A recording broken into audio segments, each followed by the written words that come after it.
ময়দানে জগৎ বিখ্যাত আলেম এসেছেন, সবাই বলে আলহামদুলিল্লাহ। তাদের একটা কথার জবাব আমরা বুঝতে গেলে অসংখ্য আলেমের কাছে যেতে হবে। তাদের একটা কথা মানে কোরআন হাদিসের কথা, সবাই বলে সুবহানাল্লাহ। তারা যে সমস্ত কথাগুলো মুখ থেকে বাইর করতেছেন সবগুলো কোরআন এবং হাদিসের থেকে বলতেছেন। কোরআন এবং হাদিসের বাইরে আবেগ থেকে কোনো কথা বলতেছেন না, আমরা বলতেছি আবেগ থেকে।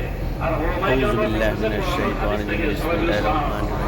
সেজন্য আজকে মহান দিন, আমাদের বড় ভাগ্য আল্লাহ আমাদেরকে ওলামায়ে কেরামের সোহবতে পেয়েছি।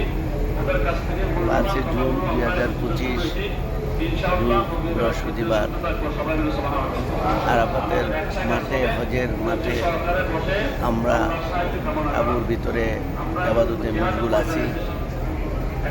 দেশবাসীর জন্য,